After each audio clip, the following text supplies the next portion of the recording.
You're listening to the Belly Dance Geek Clubhouse at bellydancegeek.com. Hello, everybody. I'm Nadira Jamal, and welcome to episode 32 of the Belly Dance Geek Clubhouse. If you'd like to sponsor the Clubhouse, we do have the opportunity to share your message with over 800 Belly Dance Geeks. So if you're interested in adding your ad right here, you can email me at nadira@nadirajamal.com. The Clubhouse is a place where dancers can get together and geek out on all those things that are hard to get in classes and on DVDs. If you want to get help with the what, so things like moves and combos and choreographies, it's really easy to find resources. But if you want some help with the why and the how, things like composition, culture, musicality, professionalism, those are a little bit harder to get.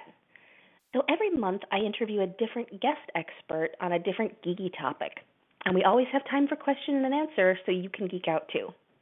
If you think that knowledge and creativity go together like chocolate and peanut butter, you are in the right place. My guest today is dancer and attorney Amia D'Itri, who's going to talk to us about performance contracts for belly dancers. Welcome, Amia. Hello, nice to talk to you. Neat. I think it's nice too.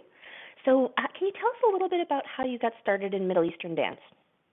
Oddly enough, through horseback riding. I started horseback riding when I was young, and I was very competitive all through college. And then after I graduated college, I was a poor, broke newlywed with very little time, and a horse magazine suggested belly dance as a workout for horseback riders.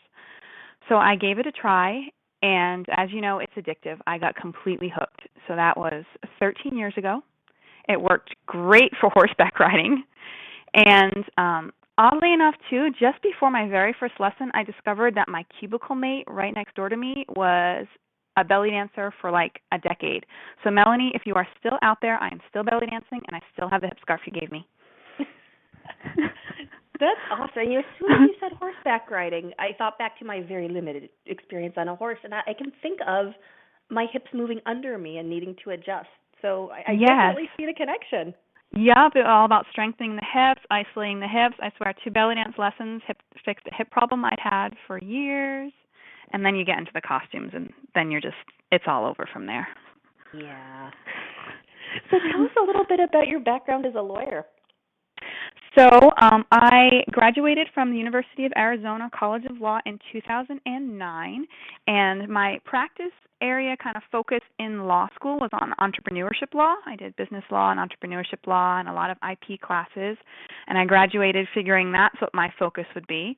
But life takes its turns, and I've been mostly working with kind of public policy groups, doing research and writing on various public policy issues. We don't want to talk politics on this call.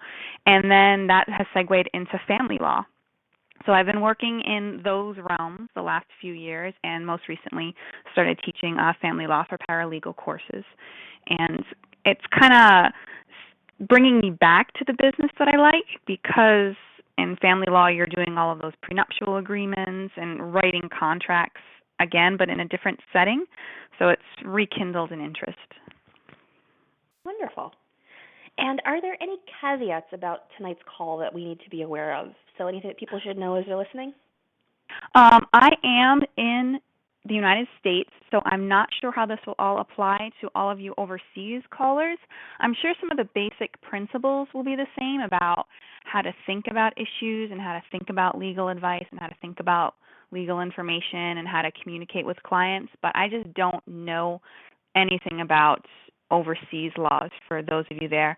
And I'm also am an Arizona attorney, and I'll mention this several times throughout the talk, but contract law, and especially if we start talking about waivers for negligence law, for example, that varies drastically from state to state. So I'm just going to give kind of a broad overview, just kind of information all about what contracts are and how to think about them and how to research different topics of them, things you might see in them, but I don't want you to consider any of this legal advice telling you, listen to this call and go home and write down everything that I said and write a contract, because the law is just too fact-specific and it just changes too much from state to state. Mm-hmm. And I think that's a really important point. So can you tell us a little bit more about the difference between legal information and legal advice? I mean, obviously that's important for this call, but also if people are doing their research, they should be taking that into account while they look at other sources. Yes, I think it's also just a general life skill to know that difference between information and advice. I think of it as information is kind of neutral. It's just facts and opinions. It just exists out there. Legal advice is actually acting on that. It's taking those facts and those opinions and applying them to your particular circumstance. So a great rule of thumb is that if whatever resource you're using doesn't know about you, if it's just a website or you're just talking to someone but they haven't bothered to ask you questions about yourself, whatever you're reading, whatever you're saying, that's just information. It may or may not apply to you. You may or may not want to do it. And an analogy I found really useful for people is to think of it like a diet. You know, like if you want to find out what should I be eating, well, I can go online right now and I can find tons of facts about calorie burns and metabolic rates, and I can find lots of opinions about you should be vegan or you should be paleo. But if I'm actually trying to make my diet, I need to know about me. I need to know how big I am, how old I am, if I'm a man or a woman, if I'm pregnant or not. I need to know about my situation. Do I have health issues I need to be aware of? Do I have allergies I need to be aware of? I need to know about my preferences. What do I like to eat? What don't I like to eat? And I also need to know what my goals are. Am I trying to lose weight? Am I trying to gain weight? Am I trying to get fit for a competition? So all of that concept applies right over to the law.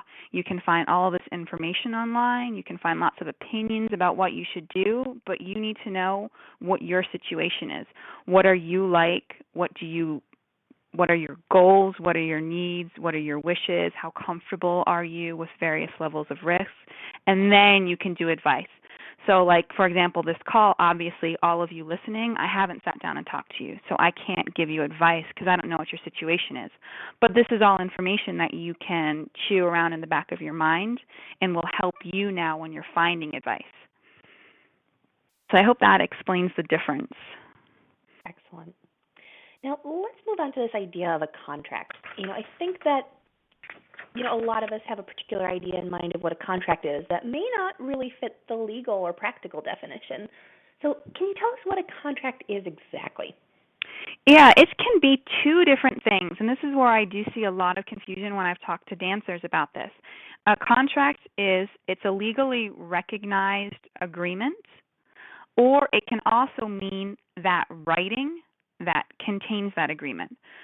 So very often I'll hear dancers tell me like, oh, I'm dancing at this place. Oh, but I don't have a contract. I just show up at this time and I dance for this long and I get paid this amount by the owner. Like, well, that's actually a contract. It doesn't have to be in writing. The contract is that agreement. And there's certain things the agreement may have to have in order for it to be enforceable legally, which we can talk about in a bit, but it doesn't have to be in writing. There are oral contracts. And I think there's some confusion about that. All right. And, does it really matter whether something is oral or written in given situations? It does, especially when it comes to enforcement. There's kind of two different topics I want to make sure that I touch on.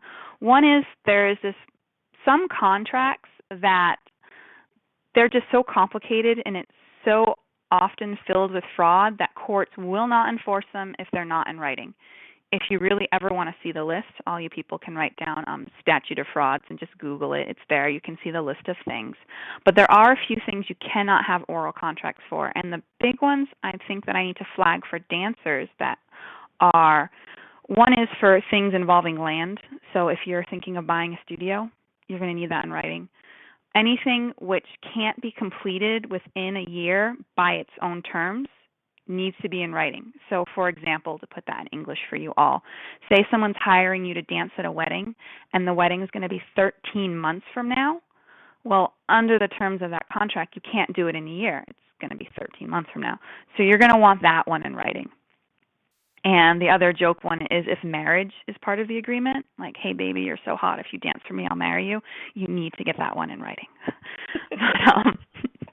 But generally speaking, writing is just better. If you end up in court, you still end up, it's not like a criminal case. It's not, beyond a reasonable doubt. preponderance of the evidence. It's more likely than not. So, I mean, the judge could just believe that you're a more believable person than the other one. But if you have something in writing, it's obviously easier to prove it. I like to think of contracts really, what I really want to emphasize for dancers is it's not just about protecting yourself if something goes wrong. It's also about being proactive and preventing things from going wrong. If you have sat down and you've written something out, you've thought about it, you thought about all the parts of it, you've then given it to your client who sat down and they've read it, they've understood it, and you know that the two of you agree about how long your performance is supposed to be, who's supposed to have the music, who's in charge of providing the sound system. All of those details you know has been taken care of. And if it is the wedding 13 months from now, you now have something to pull out. Oh, I forgot what time I'm supposed to show up. You have it written down. So there's wonderful proactive reasons that you should get it in writing. And then obviously reactive. If something goes wrong, it's much easier to show that you did have a contract because it's written down. Someone else can just see what the terms were and what went wrong. Mm-hmm.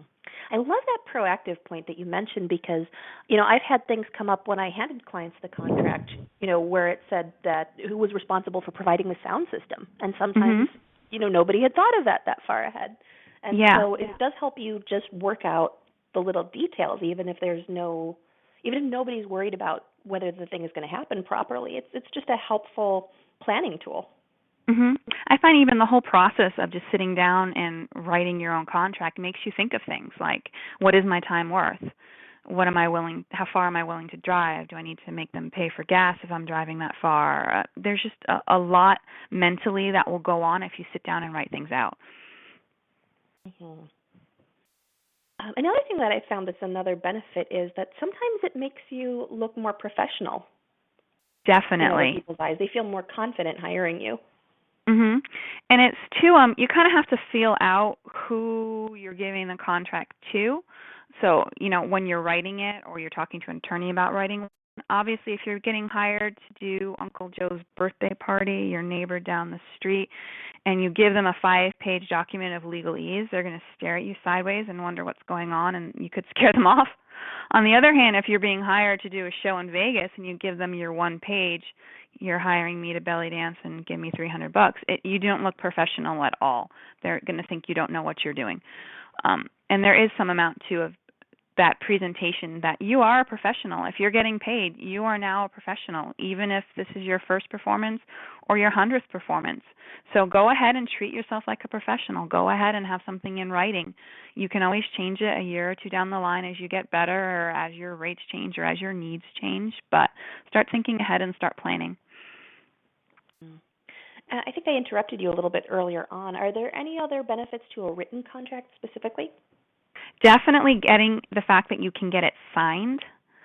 The law presumes that you have read and you've understood and you've agreed to anything that you've signed. So if you've got a signed contract that says I was to show up at this time and dance and you were to pay me this amount, the client can't say, oh, well, I thought it was a different amount. Oh, well, I thought it was a different time, because they've signed it. So if you now end up before someone like a judge or jury or small claims court or arbiter, all those options, you've eliminated one of their options, as it were, to defend themselves, because you signed this. You knew about it. You agreed to it. You've said that legally because you've signed this document. It will also make it easier for you probably to get an attorney, because it's going to be an easier case for that attorney, because they now don't have to find witnesses and do email tracings. Gotcha. Now, what if, the client is resisting having a formal contract? I've heard a lot of stories, especially from folks who are working in, say, like Arabic nightclubs with the 70-year-old owner. Yes, it does come up. Some people balk at the whole idea of getting a contract signed. On the one hand, it's kind of silly on their part because, like I said, oral contracts are still enforceable. They're hiring you. It's not like they can pretend now that things have gotten too serious for them. But sometimes people just don't want to sign it, or just practically you can't. It's a last-minute gig. You're getting it from a friend. So you just want to see if you can get anything down in writing if possible. in today's day and age, almost everyone has smartphones, texts, or emails. So after you've talked to them, you can send them an email or a text message. Hey, I just want to confirm that I'm to show up on this day and time, and you're supposed to pay me this, okay? And then when you get your response back, okay, you save it. Or, hey, I'm the silly little belly dancer, which is why you don't take me seriously. So why don't you email me everything we talked about, and I can check it so I'll remember and save that email. If you have a friend with you, that's great because you've got someone else who's overheard the conversation. You, depending on your state laws, you can also record your conversations. If, they've given you a phone call, put it on speaker and record it. You do need to know your state laws, and it can be kind of practically weird, that they don't pay you, you take them to small claims court, and then you play a recording. I mean, it's possible they're going to call their fellow restaurateurs and say that you're a nut job because you secretly record your conversation. So that's one you'll have to feel out for yourself. But there are other ways to get things in writing other than having it signed.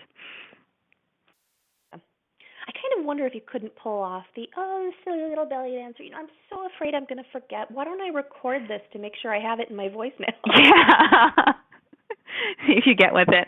I also find it's a little bit of a warning flag, too, when people don't want to get it signed. They're like, why?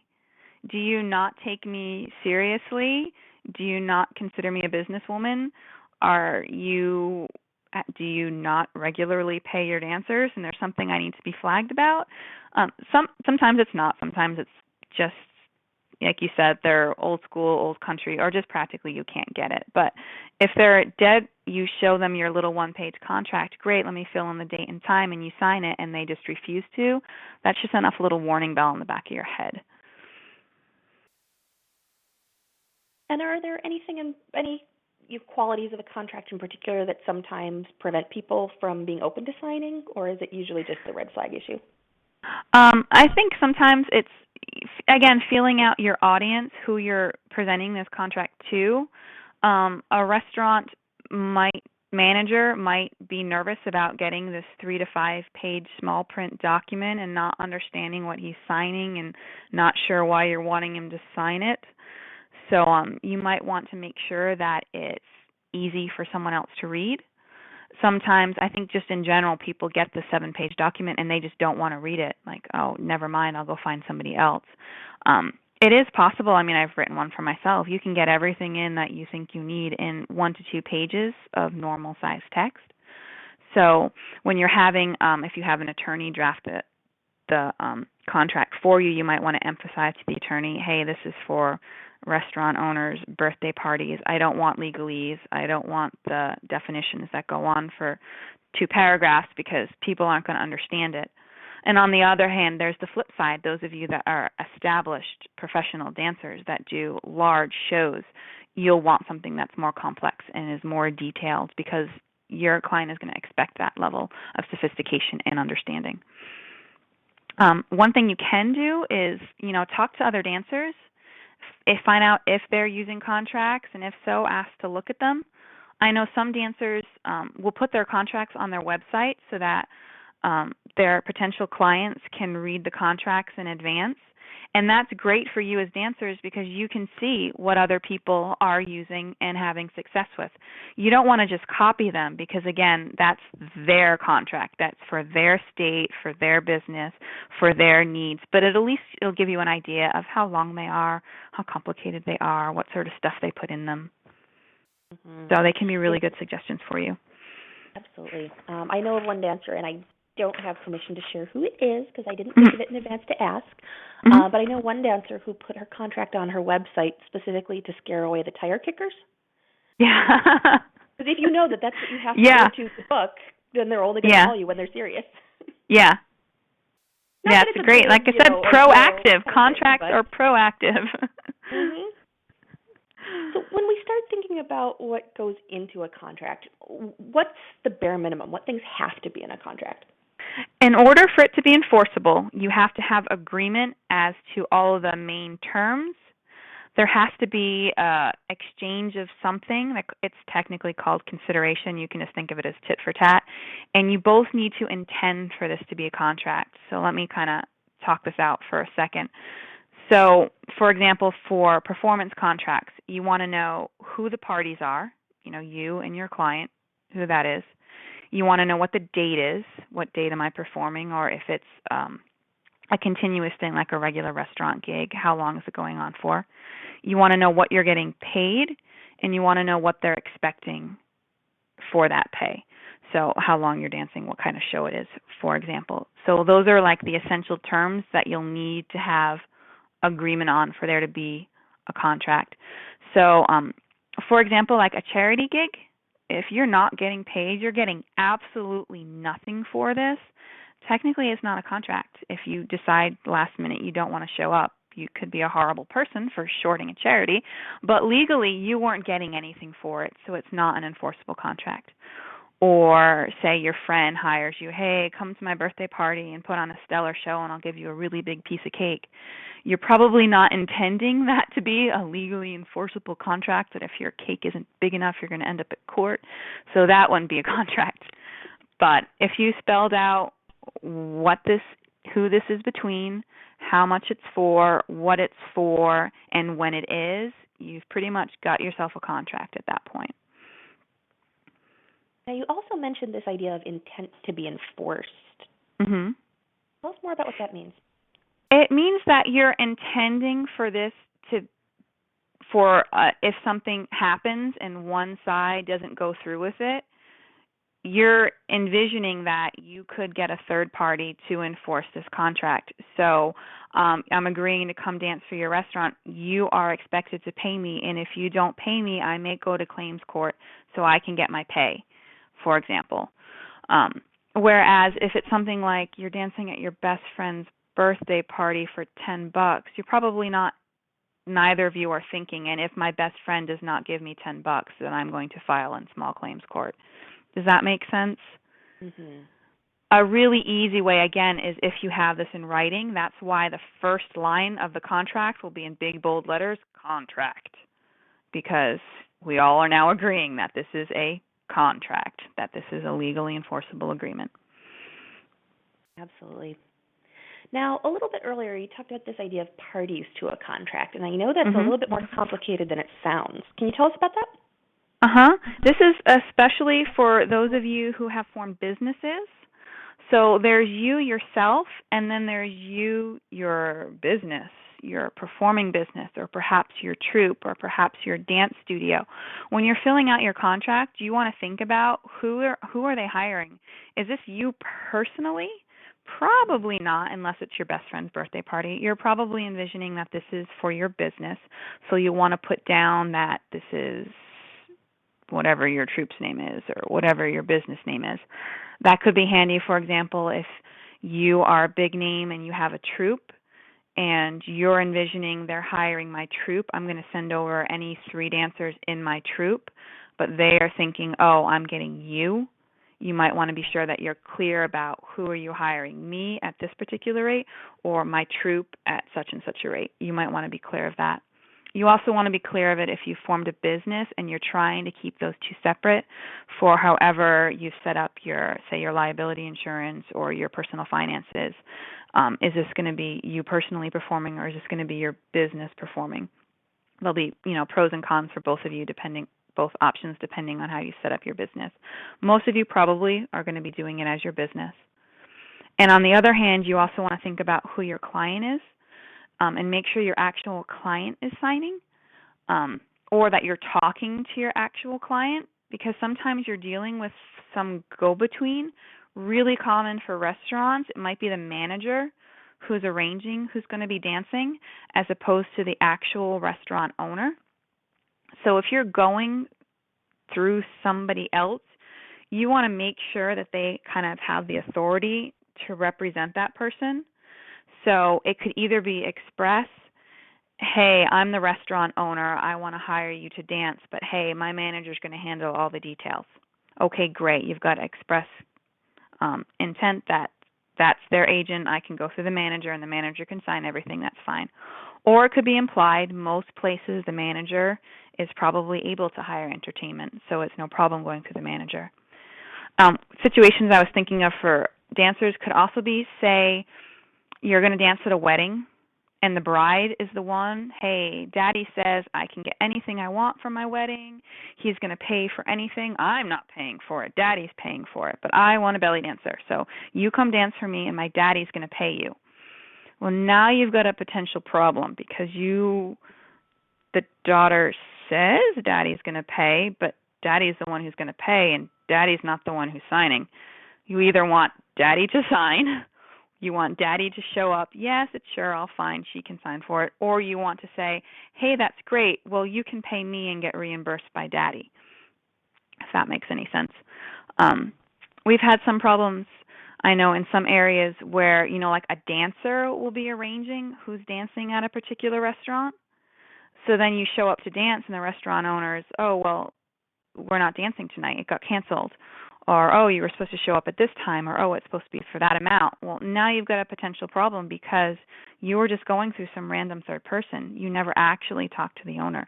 You have kind of no leg to stand on.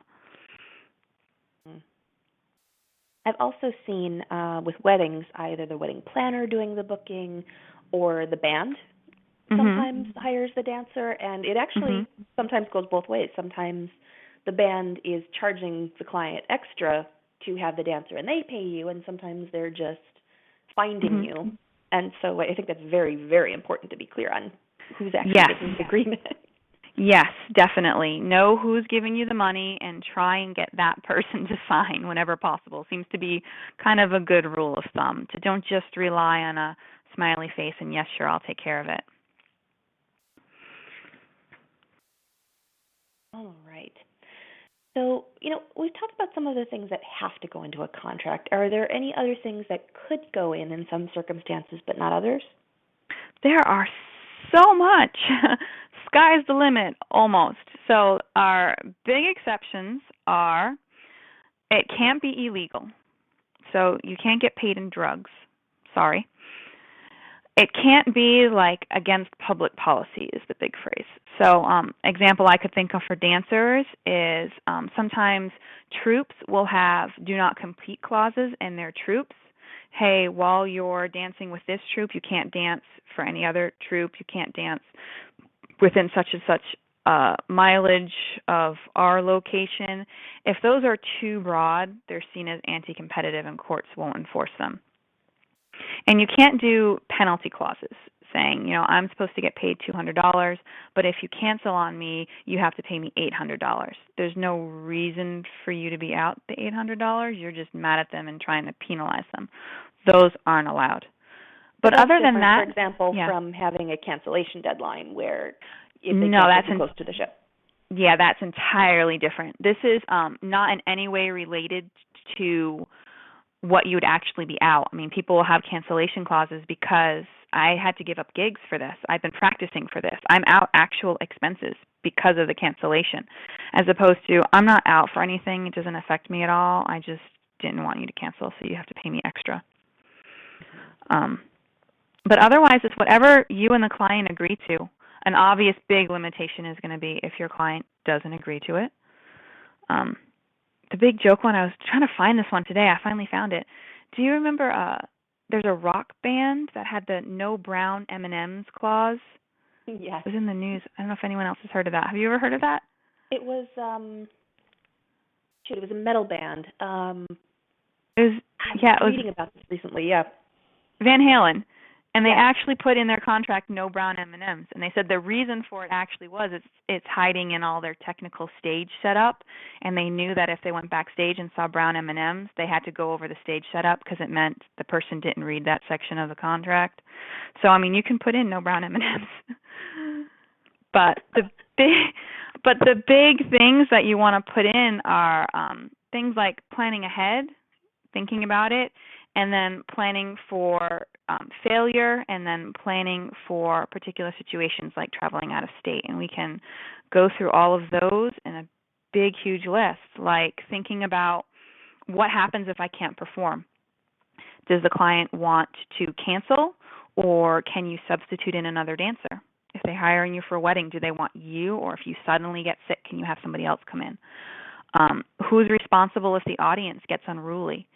your client might not have even thought of that I'm at a wedding, some guy could get drunk, and if he starts bothering the dancer, what happens? Who's responsible for handling that situation? Can you leave? Can you cancel your show? What about securing the dance area? Should it be a certain type of flooring? Make sure it's clean. Make sure it's clear of dance. What do you want to do about tips? Are you allowed to accept tips? Some clients might not want you taking tips. They think it looks tacky. Other people might not be sure about it or think, hey, you got tips, so then I don't need to pay you. A big one is music. Putting in there who's responsible for the sound system. Are there particular songs they want? Who's going to provide the music license? I mean, we all know because we've listened to your copyright Clubhouse on it that usually the venue is responsible for having the music license. Some places don't know that. I know of one situation where the place didn't have a music license and the inspectors happened to show up during the belly dance show and, they think I got canceled because I had a belly dancer. Don't ever hire a belly dancer. And that's because they didn't know it. Are there particular props they want? Do you have to look out for ceiling fans with canes? If they want fire, can you use fire? Who is responsible for the fire?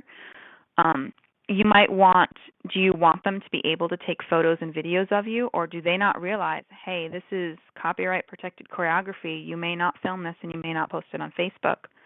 Or on the other hand, too, I might want my friend to come and record me so I can use it for advertising purposes. Are they cool with me doing that? And then just breaking down all the different parts that go into a performance. If some client wants something very particular and you're going to need to book extra studio time to practice, you might have to buy a costume to match a theme. What are all those different expenses? You can break all those down individually. So like you said, having a cancellation clause, because I'm going to be out a certain amount if they cancel, I want to make sure that I got it. I want to make sure if there's a problem, I can show somebody, hey, this isn't a penalty clause. I had to buy a $500 costume for this. I want that money back. So that's a lot of stuff. And I'm sure everyone, too, on the call can think of other situations that have come up that they wish they'd thought about in advance and perhaps written down. One thing that came up in Boston a few years ago, actually more than a few years ago, is that there's a few towns over, where you need a special permit to have live entertainment. Mm-hmm. And the venue didn't realize that. And so, in that town, it is always the responsibility of the venue. But, it wasn't clear, for example, if it was something like a wedding and the clients were renting the space. Was it the client? Was it the banquet hall? Can the dancer do it? So even things like, getting any necessary permits or making sure that it's legal to have this performance, you need to make sure that that's clearly made one person's responsibility or one party's responsibility.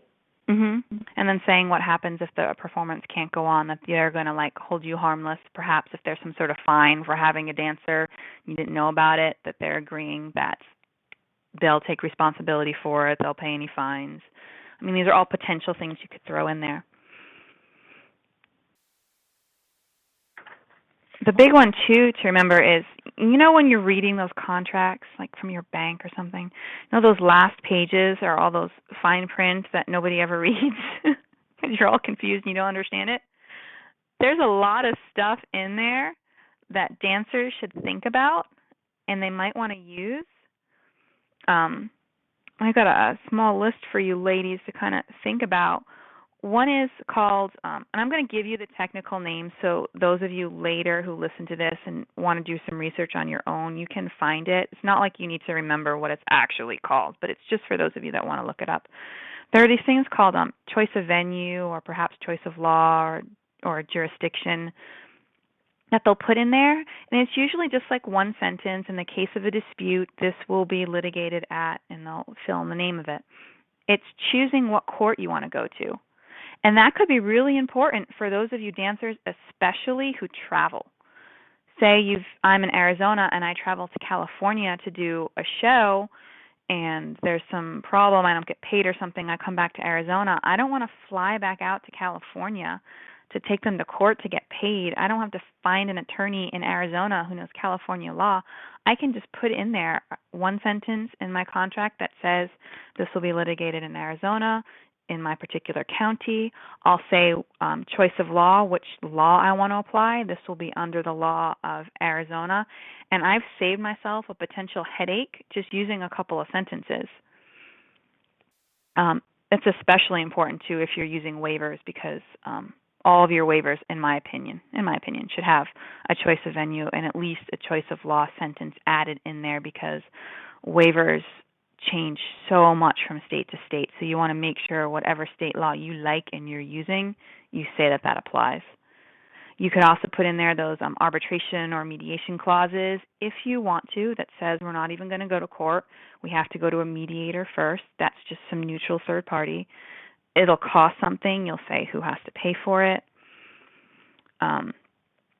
You'll also, probably a lot of people will want to add, I'm thinking, for example, like you dance at a restaurant and they're supposed to pay you before you go on, and they always pay you before you go on, and they always pay you before you go on, and then one night they don't have it ahead of time, so you go on first, and then the next time they try and do that again, not paying you in advance. There'll be a little sentence you can put in there that says if you've waived a portion of this contract, you haven't waived it in the future, or waiving one portion of this contract doesn't waive any other portion of it. So it gives you time to be loosey-goosey and flexible with your clients, but once it's one time too many, you don't have to. And then the big ones too is adding in things like consent and waiver forms to help cover yourself if, heaven forbid, somebody gets injured while you're dancing. And in that was a lot. For those waivers. I mean, for example, if it's a wedding, obviously you can't get those from all the guests. Yeah. But you would put in your contract, you could have something for it that your the client will hold harmless and identify you for any incidents that occur during your performance. So if a guest gets injured by you, your client's agreed to be responsible for it. All right. Now, when you and I talked over this idea originally, there are a few more details that we got into about some of the elements that have to be in a contract. And I think I didn't give you the opportunity to talk about those, but they're all really important. So, coming back to this original idea of the things that have to be in there in the agreement, you mentioned who are the parties, what's the date and the duration, what's the price, and what's the description. So if we talk about this, duration idea, that seems like it's one of those places where you can really set yourself for some mistakes. Yes. Thank you for reminding me of that one. There is too, some people will have reoccurring contracts, like dancing for restaurants. I know some dancers, they'll usually do one price, but if it's going to be a recurring gig, it's going to be, say, for example, dancing monthly at a restaurant, they'll give the client a discounted rate, figuring they're going to be dancing more often. Well, if you don't say how long that duration is, the client could cancel after the first one. It's considered terminable at will. So, for example, if you're going to be dancing monthly at a restaurant, you're not going to just write in your contract, I'm going to dance the first of each month. You're going to want to write the first of each month for 6 months, for 12 months, for 4 months, for whatever they will agree to up front. And then when that time period ends, then you'll do a new contract that extends it, unless you want to leave at that point too. But there is a problem. Don't rely on it going on monthly forever if you haven't actually put in that time period. And there could be a reason too why you don't want to put in that time period. Perhaps you're just filling out the restaurant. So there's a flip side that works in your advantage. Hey, I want to dance monthly, but after the first time you dance, you didn't particularly like it. Well, if you didn't put in, it's going to be for 4 months, 6 months, 12 months. Well, then you can cancel after the first month, and you haven't terminated the contract because it was considered at will. Either side could end it at any point. So yes, thank you for reminding me that. No problem. And when you're specifying the price, is there anything that folks need to know about that? There is too. Is sometimes people neglect to put in price. It just skips their head. And if you don't put in a price and you end up before court trying to decide, how much you should have been paid for the performance that you actually did, the courts sometimes, this is the one exception for the whole we need to have agreement on all terms. If you've forgotten to put in price, sometimes the courts will just put in what they consider a reasonable price to have been. So they'll say, oh, well, you danced a show at a restaurant and he forgot to pay you. You danced the show. I'm going to make sure you get paid. So I'm going to go ask around and find out what other dancers normally get paid. And then I'll give you that amount. So this is kind of yet another reason why those dancers that will accept kind of low-paying gigs can kind of hurt the community as a whole, because you're bringing down what that reasonable price is. For your mind, you're making a particular exception for yourself because it's a particular circumstances. You're not a particularly good dancer. It's just this restaurant. It's just a friend. But it's a potential problem for everyone because it's bringing down that average wage that a dancer show would be worth. So just something to think about. I know wages gets really emotional topic for dancers, but think about it as a business decision as well, what you're going to be charging. And when you're describing what goes into the service, how much detail do you need to go into? Kind of, I'd say, as specific as you need to be, but not more than that. You want to I'd say for dancers, you want to say how long the show is going to be, because we know from previous clubhouses as well, sometimes the clients don't know what they want and they think they're getting you for an hour when really a belly dance show is 30 minutes. In most places, yours might be 25 minutes and might normally be 45 minutes. You want to say what exactly it is that you're going to be doing so they won't be offended if you do something shorter. You want to also say if this is a family-friendly performance is what you do. You want to make sure it's clear on that. And another one to look at is some dancers will be really particular on their websites about their shows.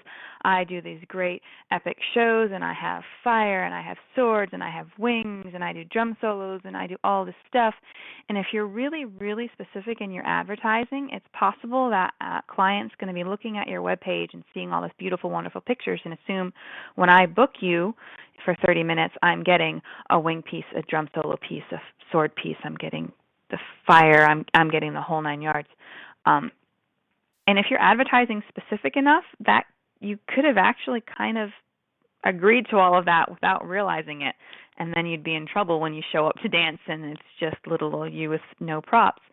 So you just want to be careful about your advertising, that this is examples of what I can do, include this. And then on your actual contract, ask them, are there particular props that you wanted me to use? Are there particular things you wanted me to do? And write that down. So that way you're clear, again, proactive. They're not going to be disappointed because they thought they were getting one thing and they're getting something else. All right. And then you haven't locked yourself into a corner by doing these epic 45-minute prop extravaganzas for all of your shows. Now, before I took us down that little backtrack, you did mention this idea of consent forms and waivers. What do folks need to know about those? This is a whole, in my opinion, again, it could be, again, my opinion, waivers for, causing injuries, etc., are not really a do-it-yourself endeavor. The law is very specific in different states about what sort of things you can waive. If it can be regular, ordinary negligence, I was just careless. If you can waive gross negligence, I was really, really, really careless. Some states may require you to have certain phrases in there. They may require it to be a certain type, to stand out in a certain way. They may require that the client actually have time and sit down and read it before they signed it, as opposed to doing it last minute.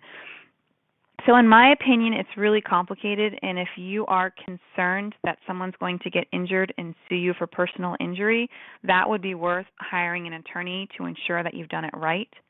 And that's also an area, too, where you can give your clients two different documents to sign. If you want to have one, waiver that includes your teaching, includes your workshops, includes your performing, and have that one for everyone to sign, and then make your own separate performance contracts as you need it without having to spend an attorney every single time. You can do it as two different things. You just need to make sure that your contract adds in there somewhere, and this also includes the waiver provision, see attached.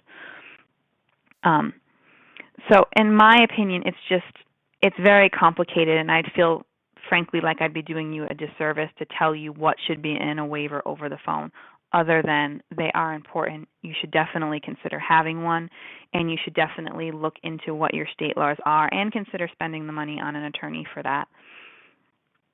Another big thing for them is, I know you mentioned on previous calls too that, joking with the attorneys about, I think you can get sued for anything, for everything, doesn't matter what they've signed. Waivers aren't magic bullets. Just because you have one doesn't mean you can't get sued. Like in Arizona, whether or not a waiver applies has to be decided by the judge or jury. So if you filled out a waiver that says, I agree not to sue, well, you have to first sue them, and then the judge or jury has to decide if you've agreed to not sue. So it doesn't really, it's not saving you a lawsuit. What it does do is it provides a defense for you, saying, I know that I whacked somebody with my sword, but here, this is where I told them I'm going to be using a sword. Somebody could get whacked, and they said, okay. They agreed to it. It's your defense. It can potentially make life a lot easier for you, because when the other side is trying to find an attorney, those personal injury attorneys, I don't get paid unless you win. That attorney wants to see if they can win. And if you've done a really nice waiver and the client signed it, they're going to have a very hard time winning, and they're not very likely to take the case. The case is much more likely to settle. So I don't want people to get the impression that waivers are useless. They are definitely useful. But I've also had friends who have had people sign waivers and they get injured, and then they're shocked and horrified. How come they could sue me? I had a waiver. That's not what the waiver does. But so a big takeaways I had from all of my conversations with lawyers is that there's no absolute solid position. You just do the best you can to limit your chances. Yeah. And I think of it, though, too, don't get too paranoid. Any one of us, when we walk out our door and get behind the wheel of our car, we could injure someone and get sued for a lot of money, and that doesn't stop us from driving. It just means that we educate ourselves, we take driver's ed classes, we pay attention, and we carry insurance. So don't let it stop you. Don't let it scare you. Just be aware of it and be proactive about it. And that also reminds me, too, if you are a business or if you personally have insurance while you're performing, call your insurance company. That'd be a great resource for you. If you just cannot afford an attorney, you have to do it yourself. They may have something for you to use, or your insurance company may have particular things that you need to put in your contracts. So you want to call them if you've got an insurance company, both as a resource and to make sure that you're meeting whatever their requirements are.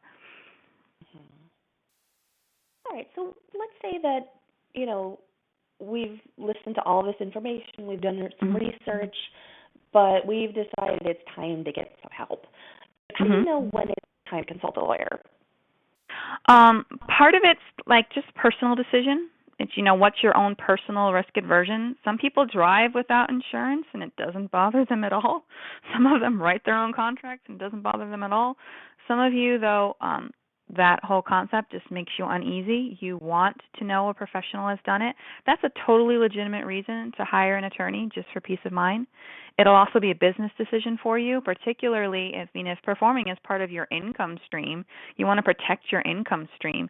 Is a worthwhile investment to get an attorney to do it. So it's, personal preference and business experience, and also just, again, how complicated your situation is. Personally, if I were performing in 50 different states, I would be getting a second opinion with another attorney, because I just do not know the law in all of those states to make sure that my contract is clear on what I need it to be. And if you do decide it's time to talk to a lawyer, where can you find one? Word of mouth, I think, is the best way to find an attorney, because so much is kind of personality, hitting it off with them. So call other dancers. If you don't know dancers that use attorney, call other business owners. You probably know a few business owners. If you want to go on the internet, because a lot more attorneys are now putting up websites. It's kind of an old, stodgy profession, and this whole newfangled web thing's just catching on. But there'll be websites and blogs available for attorneys.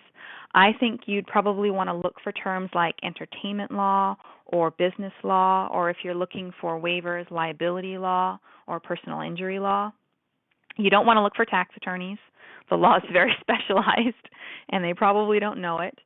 So another place you can try too is every state has a bar association, and that bar association is going to list all their attorneys there, often by specialties, so you can look through names and start calling if you just can't think of anything. Some attorneys will have free consultations. Some attorneys don't. They are just leery about giving out free advice and leery about clients trying to just shopping around. So sometimes you can speak with an attorney for free to see if you hit it off. Sometimes it's a reduced rate to just talk to them. Some states too, like Arizona, has a modest means project, is what we call it, where it's through the bar association. So if you go through the state bar and look for low-cost legal services, they actually have a program where you can get a business attorney to help you for $75 an hour, which, I mean, hey, that's a fantastic rate. So another reason to look at your bar. Sometimes the bars even have free services. It's harder to find if you are, like a for-profit, like a business performer, but they are potentially out there. So I would ask for word of mouth, and then I would go to my state bar page, and then I would start Googling the names that I see there and just reading through their websites, looking at their blogs, and then calling their office to see what it would cost for me to come in for a consultation. Mm-hmm. Another thing that's been recommended to me by Valerie Lovely, who's the other attorney that I interviewed on this call, was there's a program called Volunteer Lawyers for the Arts, which will serve artistic businesses as well as just random individuals, which is cool. And also sometimes the smallness office in your area for you folks as well. Yeah, there's lots of resources if you end up trying to go that way. All right. So, when we talk about consulting with an attorney, what do you need to work out in advance before you start working with them? I would sit down and think about exactly what all your needs are, what you think is going to come up, because even if you're finding an attorney that knows even entertainment law, they might not know what a belly dance performance entails. They might not realize that you do fire and they need to worry about that. So make a list of questions that you want to ask them and a list of things you want to talk about. In my opinion, too, you should ask if they've got a malpractice insurance. Some states require that practicing attorneys carry malpractice insurance. Some states don't. Arizona doesn't require that we do. So in this case, for your own protection, see if they've got malpractice insurance as well. And find out if they're charging you a flat fee or if they're charging you an hourly fee. Sometimes to make documents, lawyers will just charge a flat fee, in which case you can shop around to kind of see what the various flat fees are in your area. But if they're charging by the hour, now you need to kind of save time. Don't call them when you're bored and chat with them about your show for 20 minutes because the clock is running the whole time you're chatting about it. Don't be sitting there looking for all your paperwork. Have a file together. Keep all the documents that they give you in it. Keep a list of questions and kind of go from there. And if they do hourly, they an experienced attorney should be able to kind of come up with an estimate of how much it should cost. See if you can get an estimate and see what happens if it goes over that estimate. But basically just be efficient, be prepared. Also know that because the law changes over time, what the contract you just paid a couple $100s for next year could be obsolete if the law changes. So ask your attorney how you should keep up to date with them. Do you have to go back in and pay for another meeting with them a year from now? Will they just look over the document, just call you if there's a problem? Some businesses I know just do this every year when they do their taxes. They also call up their attorneys and check, is there anything I need to worry about with this contract that you gave me? Did you keep a copy on file? Do I need to send it to you? Do you want to look it over? But just because you had an attorney write you a contract does not mean 5 years from now that things haven't changed. So kind of get your money's worth, make sure it's up to date. Absolutely. Now, if somebody does decide to go alone and try and do their contracts on their own, what do they need to know, or where can they get help with that? There are so many free resources out there now. It's a little bit of, I'll tell you the good sides and then the downsides. If you're fortunate enough to be near a law school, like a public law school, like the University of Arizona, that library is open to the public. There's reference librarians there for you. They have online search engines for you, ones that you'd normally have to pay hundreds of dollars to access. You can access for free. They'll have reference guides. They'll even have, contracts for dummies there in the law library, and they'll have books of what are called sample forms. Sample contracts that you can look at and copy. So you can copy a bit of this, copy a bit of that, and kind of put things together. You can look at legal blogs. You can look at legal articles. Sometimes now you can Google and you can find sample forms. The only big caveat, again, is it's just information. It's not advice. What you're seeing on one California dancer's page might not apply to you in New York, or sometimes some things are out of date. I've looked at very reputable, law college law review articles and read them and then looked at the laws that they're citing, and things had changed. So that's where there's a lot out there that you can use, but you also want to know how to double check it, how to look up your state laws and make sure that it's changed. And that's where law libraries will help. Courthouses also will usually have law libraries that are available to the public. There's also, too, I'm hesitant about recommending it because I've never actually used it, but there are all of those now, LegalZoom kind of stuff where they'll do contracts.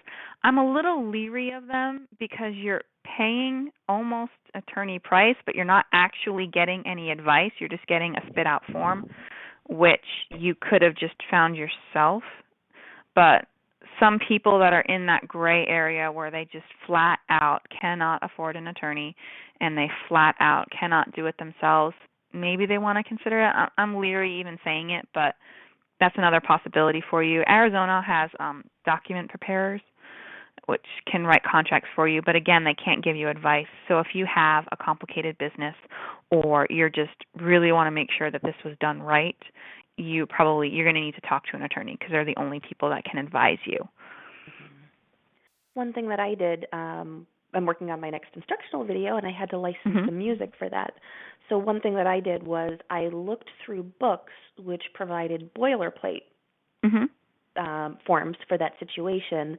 I cobbled it together myself, and then I gave it to an attorney for review, which is quite a bit cheaper than having that same attorney put it together. And that was actually her recommendation. And so there definitely were some things that she added or changed as part of the advice process. But starting with the information made it a lot cheaper and a little bit easier to figure out. Yeah, and that's a great example how those of you that even listening are like, I don't want to do this myself, if you take the time to educate yourself, you're saving a lot of attorney time, and that time is money. It's not like this has to cost you thousands of dollars to get a performance contract. You could do one for a couple $100 if you do some planning ahead, call around and find the right attorney, and just sit down with them and just hash something out in an hour. That's entirely possible. Now, we've been talking mostly about performance contracts today, but in what other situations could you picture a dancer needing a contract? I think any situation where it's affecting your income stream, particularly those for you as businesses, you want to protect that income stream. Anytime where it's going to be complicated, anytime that you're going to be out money in advance. And, for me, contracts are so simple to write. It makes sense to always write one. But if you're taking a teaching gig and you're not being hired, say, as just regular employee staff, you're doing some sort of other arrangement, you probably want to have that in writing. If you're teaching workshops, definitely. You need to know who's getting the space, who's responsible for the music, who's hiring the students, what happens if people don't show up. There's so many moving parts in workshops, especially if you're going out of state or out of your hometown to do a workshop. Because, again, the only way you're going to be able to say something went wrong, I want to see you in my hometown so I don't have to go anywhere, is to have them have signed that choice of venue and choice of law. So you need to have that written down. So there's a host of areas in which it'd be extremely helpful to have written it down. And as you mentioned too, licensing music, if definitely for intellectual property. If you are doing podcasts, if you are doing movies, you want to make sure you have in writing that you have the right to use that music. You don't want to have there any problems going on later on with music labels coming after you for payment. So I'm sure you can think of even more. Yeah, well, one thing that's come up in other Clubhouse calls is, say, the troop situation, where you have different people creating choreography and who owns it and under what circumstances can the troop use it. That's another great one, too, for troops. How often are they required to show up? What gigs do they have to go to? Say you have a contract with a client that I'm going to have 3 troop members show up and dance here, and now only 2 of your troop members show up. What happens? Something you need to plan. And again, it's not necessarily saying I've made them sign a contract that means I'm going to sue them if something goes wrong, but you need to have spelled out your expectations for them. What's meant, I don't want you dancing for other troops while you're dancing for me. I don't want you dancing privately while you're dancing for me. Or I do allow that, and I have it in writing that it's fine for you to do that. All right. Well, I think we're going to open it up for questions. So if there is anybody on the phone, you can press ** to unmute yourself. If you're calling in by Skype, you can press ** on your Skype keypad. Or if you're listening on the webcast, you can type your question in by clicking on the little speech bubble on the right-hand side. While we give folks a second to do that, I think we did have a question in advance from Yvonne. I don't know if I have permission to give you her whole name, but let's just go with Yvonne. Okay. If you're listening to the recording, hello. Hi. So she asked, so some of this question we've already covered. So she asks if it's possible to get templates from legal professionals or who to consult if we want our own. And it sounds like we've mostly covered that, but her additional comment's actually really interesting, and that's not many general entertainment agents know the issues and prejudices we face. So maybe a way to rephrase her question with the parts that we haven't covered is, what do you need to tell your lawyer about belly dance specifically? That is great. It's another one, too. They might not know that we sometimes dance with swords and dance with fire. Those are big potential issues. They might not know that we dance just wherever we happen to be, that you may want a phrase there about making sure the dance area is safe. They might not know that people get up in our face and try and shove money down our costumes, and that sometimes we don't like that. You might want to put that in there, too.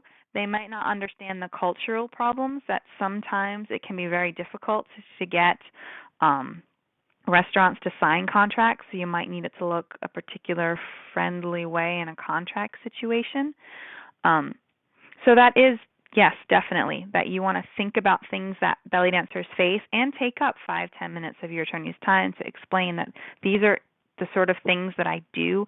These are the sort of potential problems that come up, and I want to make sure that I've addressed them in my contract. I want to make sure I've addressed that I take tips because, hey, ballerinas don't take tips. They might not know that's a problem.